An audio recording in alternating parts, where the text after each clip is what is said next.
네, 오늘의 뉴스메이커 민주당의 공천관리위원장 맡고 계신 김진표 의원 만나보겠습니다. 어서 오십시오. 네, 안녕하세요. 요즘이 아주 바쁘신 때죠. 네, 지금 민주당은 후보 일단 지난 금요일 날 서울, 부산 이제 걸렀고 네. 최종은 언제 결정할 예정입니까? 이제 그 공천관리위원회에서 하는 경선 후보 결정까지는 이제 다 끝났습니다. 예, 서울의 박영선, 우상호, 우상호, 예. 부산의 세 분, 예, 울산 남구청장까지 다 결정이 됐는데 이제 이게 경선 과정을 거쳐야 됩니다. 예.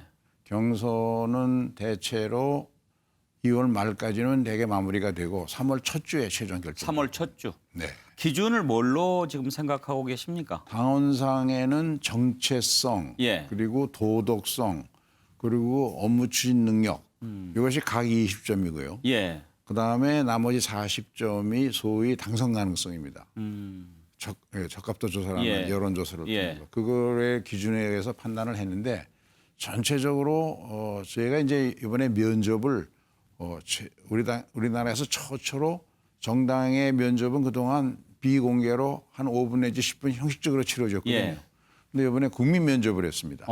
전부 공개를 하면서 예. 미리 질문도 국민들로부터 받고 또 즉석 질문도 국민들이 이제 공개하는 방송에서 예. 하고 이렇게 해보니까 전체적으로는 당선 가능성을 제일 높이 평가하는 것 같습니다.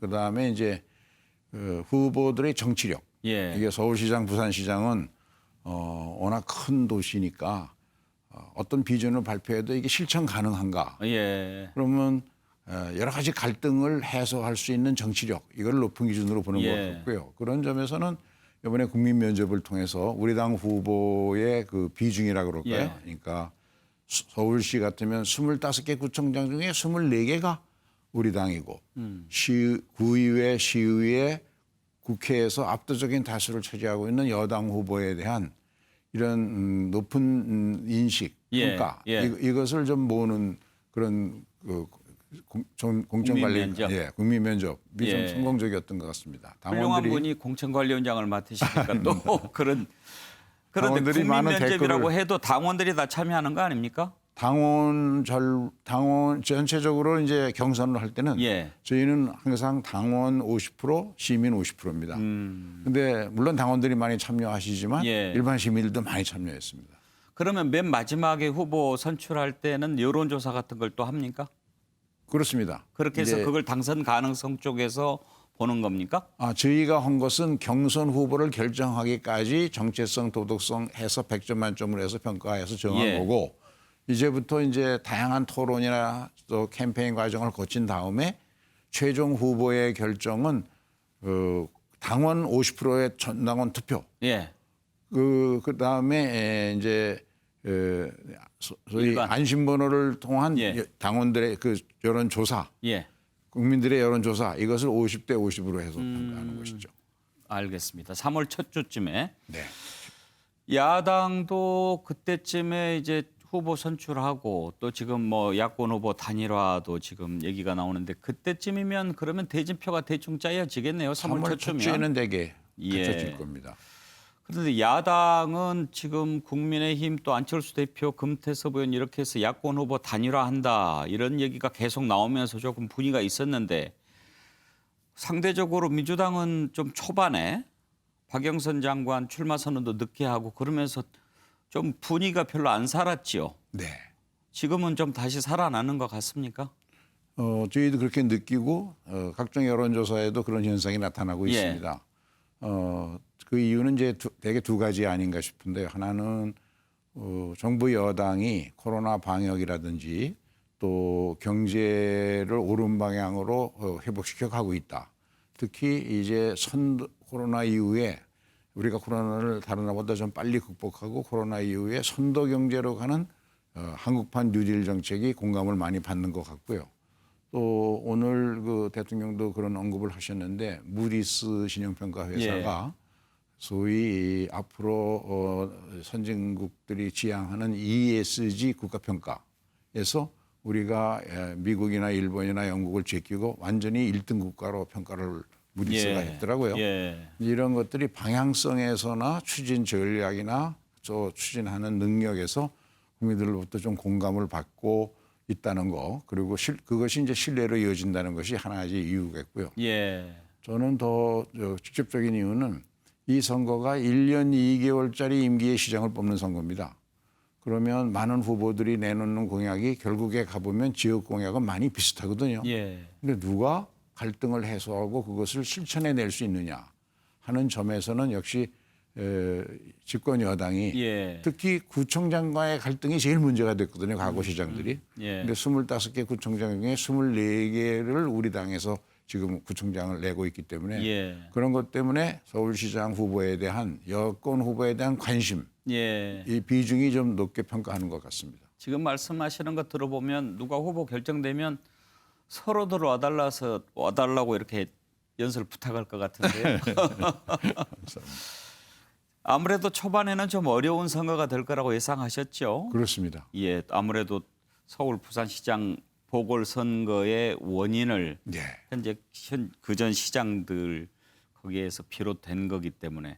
그런데 요즘에 보면 여론조사도 조금 다시 올라가고 있고 어디에서 그런 변화가 왔다고 생각하십니까? 지금 말씀하신 내용 두 말고. 가지 말고는 결국 그 시민들이 집권 여당이 서울시장 아무리 당원에 그런 약속을 했다 하더라도 서울시장, 부산시장 후보를 내지 않는다면 그것은 집권을 포기하는 것이고 그렇다면 정당으로 존재할 이유도 없는 거 아닌가.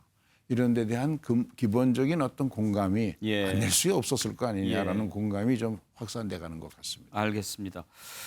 아까도 말씀드렸듯이 이제 야권은 후보 단일화 문제가 일찍 불거지면서 좀 뜨거워진 측면도 있지 않았습니까? 국민의힘과 지금 이제 안철수 대표, 금태섭 전 의원 이렇게 투 트랙으로 하다가 지금 마지막에 단일화를 하겠다 이런 계획인데 효과가 어떨 거라고 보십니까? 우리 정치권에서 선거 때마다 단일화 시도가 특히 야권에서 계속 있었죠. 근데 저희도 이제 야당 시절에 그런 단일화를 해보면 지지 세력이 같고 과거에 김대중, 김영삼 두 분이 야당의 대표적인 지주 세력이었을 때 그때 단일화가 굉장히 시너지 효과가 컸던 것 같습니다. 모든 정치적 비전이나 지지 세력은 같은데 지역 기반만 달리했습니다. 예. 그런데 이제 지지 기반이나 세력이나 이런 것들이 많이 다른 이질적인 집단 간의 단일화는 의외로 크게 효과가 없었습니다. 그러니까 1 더하기 1이 2가 되는 게 아니라 예. 1.5 밑으로 내려가기도 하고 그런다는 것이죠. 대표적인 것이 2012년 총선에서 저희 당의 전신이었던 민주통합당과 지금 통합진보당. 정의당의 전신이었던 통합진보당이 이제 연대를 했는데 예. 생각보다 저희가 효과가 떨어져서 저 새누리당이 압승을 했었죠. 그때 참패했죠. 예. 그때는 단일화 효과를 별로 보지 별로 못 못했군요. 봤습니다. 저는 그래서 야당에서 지금 하고 있는 단일화가 물론 3자 대결하는 것보다는 예. 양자 대결하는 게 야당에 유리하겠죠. 예. 그렇지만 지금 예를 들면 안철수 대표는 국민의힘 후보로 나가면 절대로 떨어진다. 자기가. 예. 그래서 입당할 수 없다 그러고 또 김종인 위원장은 비대위원장. 예. 안철수에 더 이상 끌려다녀서는 안 된다. 반드시 국민의힘 후보로 단일화가 되어야 이길 수 있다. 입장이 전혀 상반되거든요. 그러면 두 당이 정치적 지지 기반이 같으냐?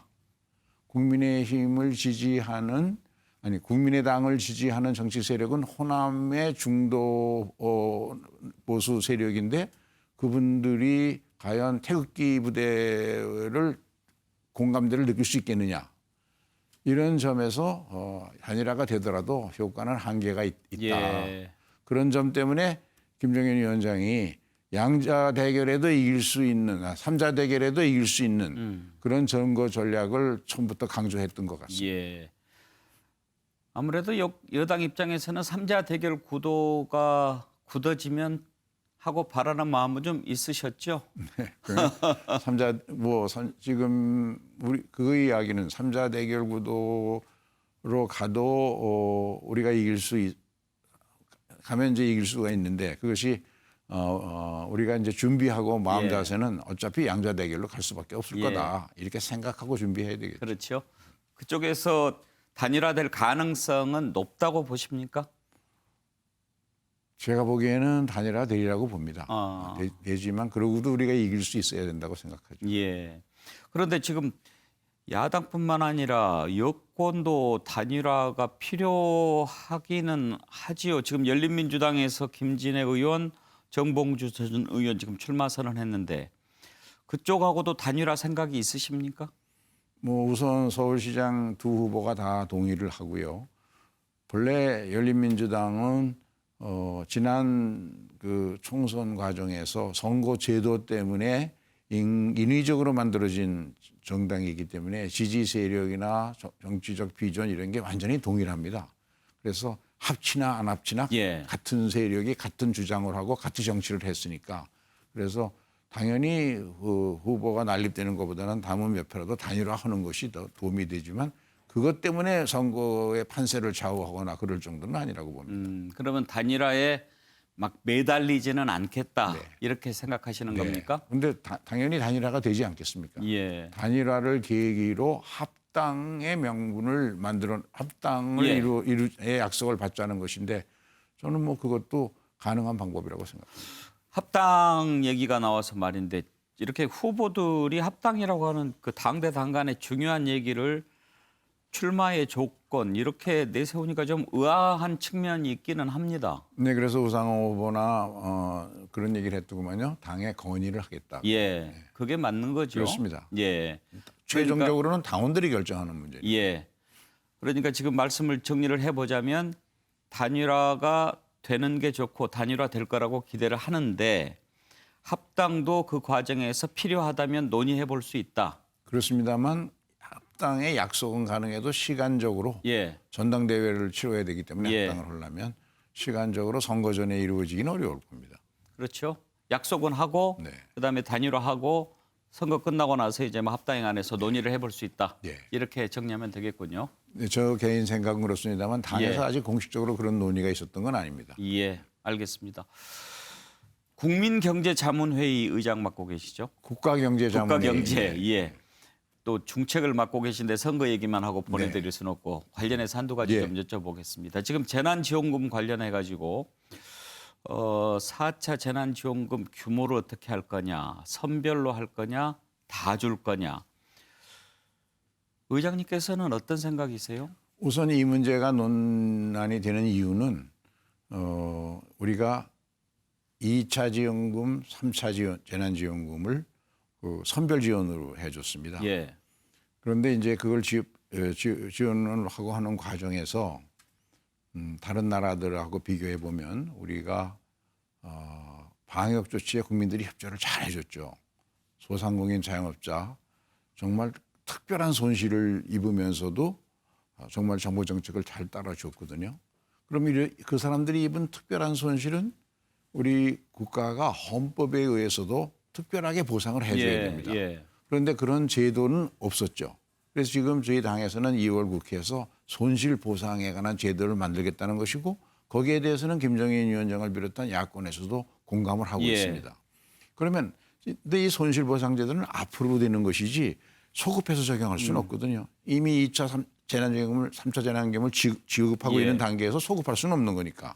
하지만 실질적으로는 그런 앞으로 시행될 손실보상제도와 같은 수준과 차원의 소상공인 자영업자에 대한 특별한 손실보상을 해주는 게 맞지 않겠습니까? 예.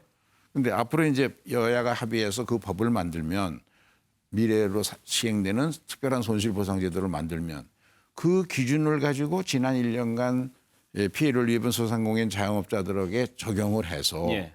완벽하게 정확하게 일치는 안 해도 대체로 보면 그 정도 수준의 보상을 해줘야 되는데 작년 지금 지급하고 있는 3차 재난지원금이 내용이 좀 부족합니다.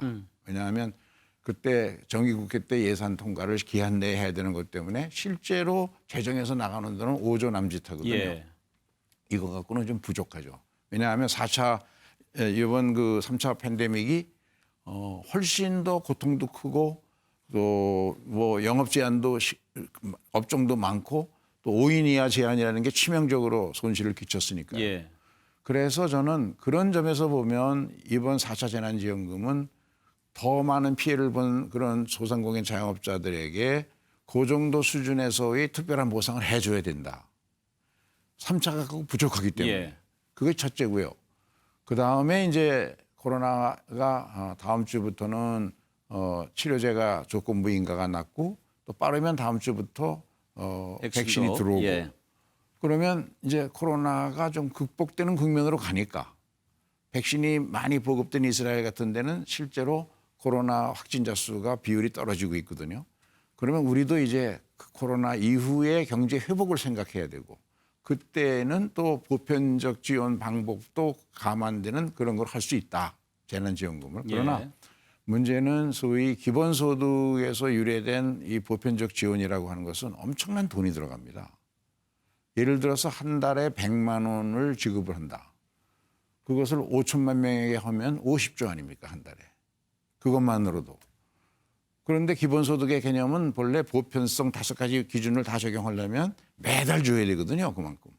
그러면 그 자체가 600조가 넘게 들어갑니다. 올해 예산이 550조. 예. 그런 점에서 모든 지원을 기본소득으로 전 국민을 한다는 것은 그거는 이상형이고 그런 의미의 정책은 없다고 생각합니다. 그러면 예. 그 돈은 결국은 세금을 몇 년 사이에 2배로 올릴 수 없는 거 아닙니까? 예. 그런 점에서 코로나로 1년 동안 고생을 했고 전체적으로 소비를 진작시킬 필요가 있다는 점에서 제한된 범위 내에 작년 4월에 이러한 그런 보편적 지급을 어느 정도 범위 내에서 그래서 대통령께서 재정 형편이 허락하는 범위 내에서의 보편적 지급 그것도 함께 고려할 수 있는 것이죠. 지금 말씀 이렇게 쭉 들어보면 보편적인 재난지원금 지원이 쉽지 않다 이렇게 들리는데 그렇습니다. 제가 제대로 이해했습니까? 예, 저는 보편적인 지원금은 한다면 일종의 위로금 성격의 예. 일회성으로 끝날 수밖에 없다. 왜냐하면 그 재원을 감당할 수가 없거든요. 아무래도 김진표 의장께서 우리나라 살림을 해본 경험이 있으셔서 더 그런 걱정을 하시는 것 같기도 한데 그러면 최근에 홍남기 부총리가 뭐 이렇게 저렇게 얘기하는 걸 두고 민주당에서 좀 발끈하는 것 같던데요. 홍남기 부총리 입장도 이해가 되실 거고 당의 입장도 이해가 되시죠? 네. 누가 지금 더 옳은 얘기를 하는 겁니까? 지금까지 소위 재정당국, 예산당국 대표하는 홍남기 부총리와 같은 그런 재정 관료들이 여러 가지 어려운 상황에서 우리 경제를 고속 성장하는 과정에서도 또 외환위기 같은 걸 극복하는 데 있어서도 재정이 전 세계에서 가장 건강한 나라였기 때문에 그게 큰 저력이 되어서 위기를 잘 극복하고 빨리 성장을 시킬 수 있었던 점에는 그 재정 당국자들의 그런 공이 컸죠. 예. 그런데 문제는 이 코로나19라고 하는 팬데믹은 우리가 인류가 일찍이 경험해 보지 못했거든요. 전 세계가 한꺼번에 장기간에 걸쳐서 엄청난 충격을 주고 피해를 입어서 우리가 지금 재정 국가 부채 비율이 2년 전 2019년에 40%채 안 되던 것이 지금은 47%까지 금년에 왔습니다. 이 비율을 공기업 부채까지 하면 우리가 52%까지 늘어났는데요. 그러나 아직도 전 세계에서 어떤 기준으로 봐도 가장 재정이 건전한 나라거든요. 그것이 무디스가 우리를 높게 평가하는 이유이기도 하고요. 다른 나라들은 그럼 어떠냐? 팬데믹을 코로나19 팬데믹을 극복하기 위해서 그 국가 부채 비율이 제가 통계를 보니까 주요 선진국이 전부 20% 이상 늘어났습니다. 부채 비율이. 예. GDP의 20% 이상 국가 부채를 늘렸다는 것이죠. 그런데 우리는 가장 낮게 늘어났습니다. 10%. 그것도 공기업 부채까지 다 합쳤을 때. 예. 국가 부채만 하면 40에서 47%까지. 그래서 이 국가 부채에 있어서 중요한 포인트는 그 절대액이나 이것이 자식들에게 빚을 넘겨준다든가 이런 관념에서 봐서는 안 된다고 생각하고요. 그 나라의 재정의 경영이 얼마나 건강하냐, 건전하다고 평가하냐. 상대적인 평가가 중요합니다. 몇 년 전에도 우리가 저 상위 그룹이었지만 지금은 OECD 국가 중에서 완전히 1등이 돼 있거든요. 그래서 지금 단계에서는 재정을 좀 더 풀어도 아무 문제가 없고 풀어야 된다. 예. 저는 그런 점에서 이낙연 대표가 예. 지혜로운 말을 하셨는데 풀 때 풀어야만 다시 채울 수 있다. 맨 처음에는 홍남기 부총리 편 드는 줄 알았더니 끝까지 들어보니까 당 편을 드시는 것 같은데요. 정치라는 것이 예. 그 실무 관료들이 가지고 있는 그런 위기 의식, 걱정 이런 것들도 이해하지만 그것을 뛰어넘는 포용을 하고 설득을 해내는 능력 아니겠습니까? 예, 예. 알겠습니다. 그러니까 후대에 빚을 물려주지 않는 것도 중요하지만 워낙 어려운 상황이고 그럴 때는 특단의 대책도 필요하다 이런 말씀이신 거죠. 그렇습니다. 그리고 예. 후대에 빚을 늘려준다는 것은 사실은 이 재정의 운영이라는 차원에서 보면 실제로는 그게 맞지 않는 얘기입니다. 예. 예를 들어 보면 일본이 세계에서 부채가 가장 높은 나라 중에 하나입니다. 부채 비율이 200%를 훨씬 넘으니까요. 하지만 일본 경제가 다 피폐하고 방하고 일본 국민들이 지금 선조들이 물려준 빚 때문에 예. 생활이 어렵고 세금을 우리보다 많이 낸다? 이건 사실이 아니거든요. 그럼 무슨 소리냐 하면 국가의 경영에 필요한 재원은 해외에서 투자를 받을 수도 있고 해외에서 또 빚을 국가 채권을 발행해서 수달할 수도 예. 있고 또 공기업 경영을 통해서도 받을 수 있고 국가 재산을 팔 수도 있고 세금을 거둘 수도 있고 다양한 방법으로 이루어집니다. 어떻게 구성되든 전 세계에서 전문가들이 평가할 때 한국 재정은 건전하다.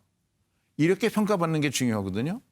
20년 전에도 10년 전에도 지금도 가장 건전합니다. 알겠습니다. 그러면 우리 자식 때 가서도 건전한 재정을 유지하면 되는 것이지 절대 부채액이 얼마냐는 건 중요한 게 아니죠. 귀한 말씀이라 제가 좀 더 오래 듣고 싶은데 정해진 시간이 다 가서 그러면 국가경제자문회의는 이렇게 정기적으로 열립니까? 아니면 필요할 때 열게 됩니까? 네, 수시로도 열리고 정기로도 열리는데요. 저희는 이제 당내에 여러 가지 경제에 관한 기관들이 있는데 그 전체적으로 큰 방향을 조율하면서 예. 거시경제 운영을 어떻게 할 것이냐에 가지고 당대표를 주로 자문해주고 있습니다. 예. 그럼 지금 말씀하신 것들을 좀 반영을 하시겠군요. 그렇습니다. 이미 그런 의사를 당대표에게도 전달하셨고. 전했죠. 네. 알겠습니다. 앞으로 방향이 어떻게 갈지 좀 가늠해 볼 수 있었네요. 오늘 나와주셔서 감사합니다. 네, 감사합니다. 예. 예, 오늘의 뉴스메이커 더불어민주당 공천관리위원장 그리고 국가경제자문회의 의장을 맡고 있는 민주당 김진표 의원 만나봤습니다.